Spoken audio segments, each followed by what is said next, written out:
Thank you for joining me today. It's Brian Gubernick, and welcome to the No Days Off podcast, where we believe that every single day brings a new opportunity to get better. As business owners, we have got to have a flywheel. It's going to come out and say that, right? You've probably heard of this term, or if you haven't, now that I've mentioned it, you're probably going to see it all over the place. But the best businesses out there have some form or variation of flywheel, and you need one too. Now, what the heck is a flywheel, right? Even if we've heard the term, maybe you can't define it or you're unclear on exactly what it means. We're going to talk through in the next several minutes what is a flywheel, how does it work, what companies are leveraging a flywheel, and then lastly, what steps maybe you can take to develop yours for your business. So, a flywheel is technically this mechanical device that stores rotational energy. And it really helps to maintain steady momentum even when the energy input fluctuates. Now that's the physical definition of a mechanical device flywheel. But that we're not talking about mechanical devices today, but we are talking about the concept of flywheel. See, in business, this concept has become pretty popular as a metaphor.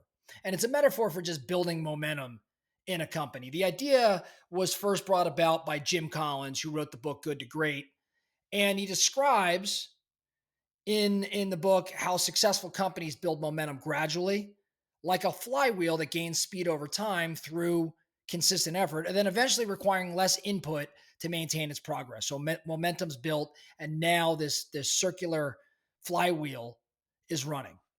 Now, this term is widely used in business for a few different reasons. It has to do with sustained growth. The flywheel metaphor represents this model of sustained compounded growth. And once it's in motion, the momentum keeps going. It also has to do with long term focus. Companies that leverage a flywheel concept focus on continuous improvement, but they're patient because the results are going to come from these small efforts and this momentum. Flywheel emphasizes resilience because flywheels create self reinforcing mechanisms. And in business, what this means is creation of systems that feed on themselves. So one thing leads to the next. For example, customer satisfaction leads to more referrals. More referrals brings more customers brings more sales brings more cash means investing more into customer satisfaction, and the wheel is now running. But lastly, flywheel from my perspective just represents this holistic business model. In today's environment, business is quite a bit different than it used to be. And this holistic approach, like at an Amazon, you have this flywheel, this full all-encompassing experience where the customer experience is had, but this drives traffic and it attracts third-party sellers and it results in lower prices. These things stack on each other. In other words, businesses are far more integrated today versus being as linear as they once were. So this really resonates with modern business, especially tech businesses, because they rely on building strong systems over time, which leads to this scalable growth. Now, a couple companies, I mentioned Amazon, right? This is a really good one in order to see kind of this customer centric flywheel. Amazon's oftentimes cited as the best example for flywheel because their flywheel centers around creating a really, really solid customer experience. So, a solid customer experience leads to what? It leads to more traffic on their website. And more traffic on their website actually leads to more third party sellers joining the Amazon platform. This thereby increases product selection, which in turn enhances the customer experience even more, which leads to increased sales and volume. And that in turn leads to lower costs through economies of scale and allowing Amazon to offer lower prices. And then lower prices do what? Attract even more customers, which fuels this whole loop all over again. Does that make sense? So great customer experience creates traffic creates more sellers increases selection creates better experience creates more sales volume, that creates lower costs through economies of scale, which leads to lower prices, and lower prices attract more people. It's crazy to think about it, but that is the flywheel effect in action. Tesla, Let's take Tesla as a flywheel. Tesla, its flywheel revolves around innovation. Better vehicles with longer ranges and improved features attract more customers. More customers creates more sales and more revenue. Tesla then takes that revenue and invests it back into R&D and manufacturing improvements. This brings about economies of scale, which bring down production costs, which make electric vehicles more affordable, and affordable vehicles increase accessibility, brand loyalty, and lead to more customers. So each turn of Tesla's flywheel helps them innovate, helps them reduce costs, and helps them dominate the EV market like they do. There's lots of other examples, but you kind of see how this works. Now, I mentioned at the start, you need a flywheel in your business, and you could develop one. Developing a flywheel for your business involves identifying a few components and then just reinforcing this cycle of growth. So I'm going to give you a high level step by step what I'd be thinking around. Number one, I think I would identify our core strength. Like, what do we do super well? Pinpoint the fundamental strength that drives your business. Maybe it's customer service, or maybe it's a product quality, maybe it's brand loyalty, or maybe it's innovation. Your flywheel is likely to revolve around this core value. So I want you to ask yourself, what do my customers, most value about my business? What do my customers most value?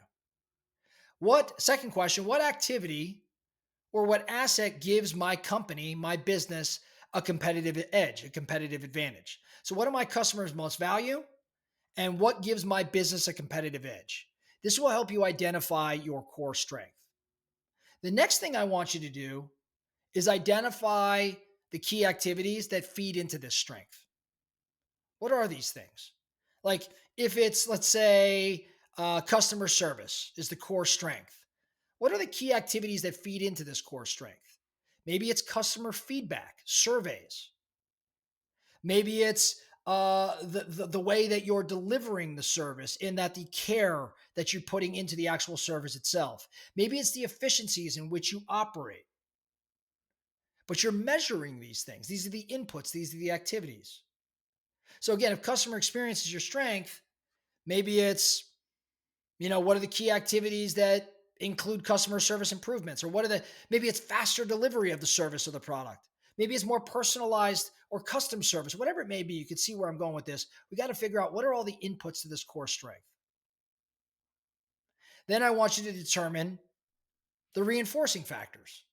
What that really means is figure out the components of your business that can create this positive feedback loop, right? Like Amazon, each component, each element strengthens the next, which creates this momentum. So I would ask questions like, what actions can lead to other positive results? For example, better service leads to higher customer retention, which increases more referrals. See how they stack on one another. So what actions can lead to other positive results? And how do small improvements in one area strengthen the overall business? Maybe even how do these small improvements multiply the performance of the business? Not just add to it, but multiply. So what's multiplicative in this formula? Lastly, I would leverage the metrics and leverage feedback. I would have, metrics, key performance indicators that represent each step of the flywheel. The purpose here is that these metrics should help you understand whether your actions are moving the flywheel forward, or they're slowing the pace of the flywheel. So you got to use customer feedback or performance data, with the idea being that you're going to fine tune or strengthen the loop. The last thing, of course, is you got to scale the flywheel once it's built. Once it's functioning, look for ways to scale it. Maybe it's expanding your customer base and plugging more people into this wheel. Maybe it's investing in other activities that are driving the wheel, or even added to the wheel itself to strengthen the bond to the client. So in wrapping this up, I would really take a look at, what we talked around with respect to Amazon, especially because I think Amazon is the best one out there, but also Tesla. And I would think about this wheel. I'd literally draw a circle, and I think about the activities and the things we provide and how they're reinforcing or maybe not reinforcing the other components of my model. If your core strength, by the way, is sales team performance, because I'm going to call that one out since so many of our listeners are in that environment, maybe your flywheel could involve better team training that leads to an improved performance, that then in turn leads to higher sales, which then leads to more customer satisfaction, which creates more referrals, which increases your team's motivation, which gets them to buy into the training.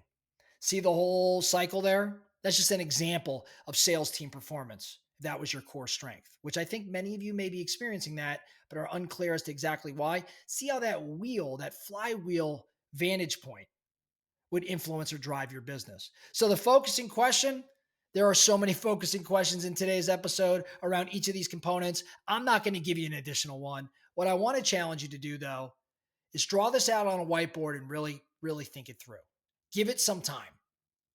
When the best of the best in terms of businesses are thinking about things of this nature, it's probably a cue that you should too. That's all I have for you today, the No Days Off podcast. Thank you so much for listening. And remember, every single day brings a new opportunity to get better. So let's get after it.